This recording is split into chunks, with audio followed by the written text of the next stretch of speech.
دەباغ پەیامنێرمان بژار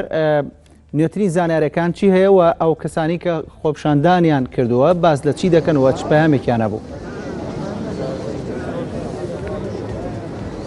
بەڵێ چیا دیارە نزیکەی کات ژمێرێکە بێ لە بەردەم باخی گشتی شاری سلێمانیدا ژمارێکی زۆر لە ڕێکخراوە مەدەنیەکانی شاری سلێمانی هەروە تەفگەری ئازادی کە یەکێکە لە حیزبەکانی باشووری کوردستان و هەروەها بەشێک لە ئەندام پەرلەمانتارانی یەکێتی نیشتمانی کوردستان لە پەرلەمانی کوردستان و بەشێک لە کەسایەتی و ڕۆشنبیرانی شاری سلێمانی لێرەدا کۆبوون و توانێت بە دروشمی جیاواز و بە پەیامی جیاواز ناڕەزایەتی خۆیان دەردەبڕن سەبارەت بە هاتنی هێز و چەکدارانی وڵاتی تورکیا بۆ نێو پارێزگای مووسڵ و دیارە ئەمەش لەلایەن ئەو هێزانەوەی کە لە هەرێمی کوردستاندا هەیە کاردانەوەی جیاوازی لێ کۆتۆتەوە وەک دەبینی من حەزەکەم بەشێک لە وێنانە ڕاستەخۆ بۆەوەی و بینەرانی نارتی بگوازبوانێ وەک دەبینن ڕەنگ گەرچی ماوەی کاتژمێرێکە بێ خۆپشاندانەکە دەستی پێکردەوە بەڵام بەردەوامی هەیە و ژمارێکی زۆر هاوڵاتی لێرەدا کۆبوونەتەوە دروشمی جیاوازیان هەیە ڕای جیاوازیان هەیە سەبارەت بە لەشکرکێشەکانی وڵاتی تورکیا بۆ نێو خاکی هەرێمی کوردستان. من حەزەکەم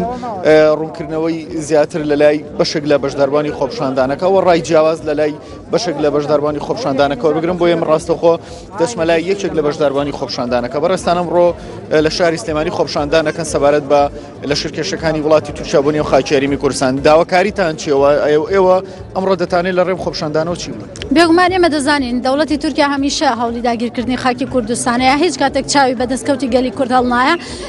لە ڕابردووە هەوڵیە هەرچی هێزی هەیە لە بەرامبەر ڕۆژاوی کوردستان بەکاری بێنێەوە ڕێ لە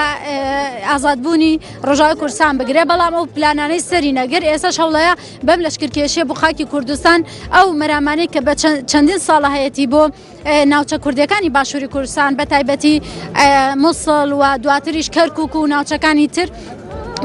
هەوڵەیە بەم لەشکرکێشیانەی ئەو ناوچانە داگیر بکە. ئەمە داگیرکردنێکی تری بەرفراوانە لەسەر خاکی کوردستان دەبێت گەلی کورد قبوڵی نەکە. داوای ئێمە ئەوەیە هەرچی زۆر ئەو لەشکرکێشیە ڕابگیرێ و ئەو هێزانەی کە هێنراوەتە هەرێمی کوردستان هێزی بێگانن هەرچی زۆر لە خاکی هەرێمی کوردستان بخرێنە دەرەوە چونکە ئەوانە پێشێلکاریەکی هەم نێودوڵەتی هەم پێشێلکاریەکە لە بەرامبەر دەستکەوتەکانی گەلی کورد و مەترسیەکی گەورەیە هەوڵە درێ دەوڵەتی تورکیا بەم ڕێگەیە ئەو شەڕێکە هەیە بێنێتە سەر خاکی کوردستان و شەڕەکە لە ناو گەلی کورد و گەلی کورد زیاتر بکاتە قوربانی ئەو شەڕانەی کە خۆی دەیخوازێ. سپاس. چیا من دەچمە لای بەشێکی تر لەو هاوڵاتیانە تاوەکو بتوانین ڕاوسەرنجی جیاواز یاخود بتوانین زۆرترین ڕای هاوڵاتیان ئەمڕۆ لە خۆپشاندانەکە وەرگین. بەڕێستان ئەمڕۆ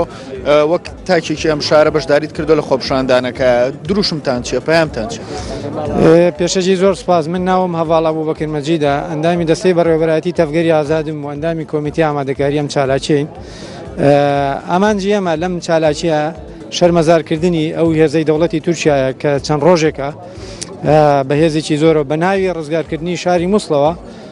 هاتۆتە باشووری کوردستانەوە چوونەتە چەندین شوێن تەنیا مووسڵ نییە.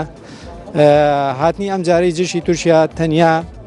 چەند شوێنێک نییە، ئامانجێکی زۆر خەتەریان هەیە بۆ سەرگەلی کورد بۆ نەک تەنیا شارێک یان حیزبێکیان لایەنێک بۆ سەر هەموو گەلی کورد لە باشووری کوردستان و پارچەکانی تری کوردستان. ئەگەر بێت و دەوڵەتی تورکیا لەم بەرنامجەیە بتوانێت سەرکەوتن بەدەست بێنێ بێگومان کاریگەری خراپی بۆ سەر پارچەکانی تریکەی کوردستانیش دەبێت. هاتنیشی بە ناوی ڕزگارکردنی شاری مووسڵ و شەڕە دژی داعش هەر لە سەرەتاوە دەرکەوت دەوڵەتی تورکیا هاوپەیمانیەکی بەهێزی داعشە نەک بۆ شەڕی داعش،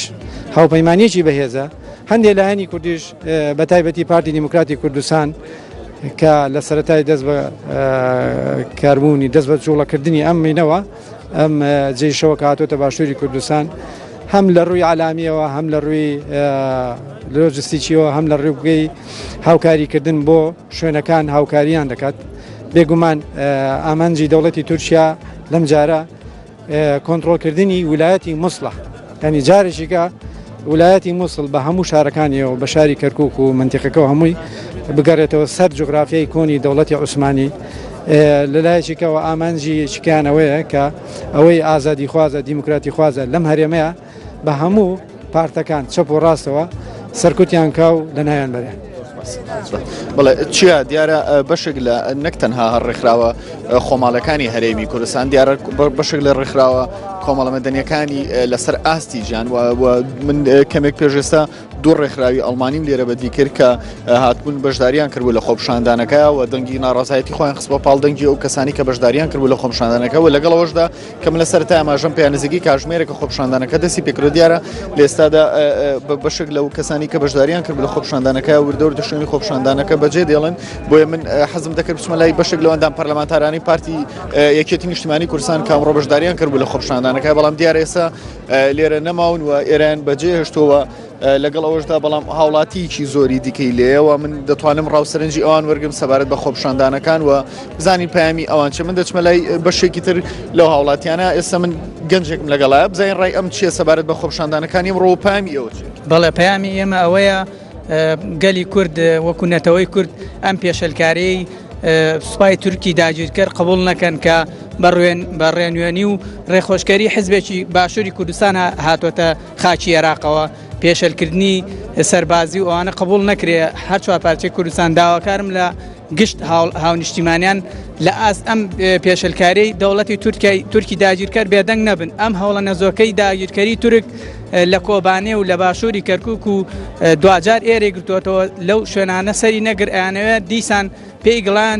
بخەنە سەر خاچی پیرۆزی کوردستان و بۆ لە باربردنی ئامانج و دەستکەوتەکانی گەلی کوردە. سپاس. چیا ڕاوسەرنجی هاوڵاتیان دیارە لێرە جیاواز هەر کەس ڕای خۆی دەگەێنێت و خوێندنەوەی جیاوازیانێ بۆ هاتنی هێزەکانی سوپای تورکیا بۆ نێو خاکی هەرێمی کوردستان و بە تایبەت بۆ نزیک شاری مووسڵەوە من لێرە دەمێنمەوە ئەگەر خۆپشاندانەکە بەردەوامی هەبوو دواتر دەگەڕێم بۆ لای و ڕای سەرنجی زیاتری هاوڵاتیان بۆ دەگوازم. بەڵێ بژار تەباخ پێم لێرە ناپتی لە شاری سلێمانیەوە سپاس بۆ زانێرەکارم.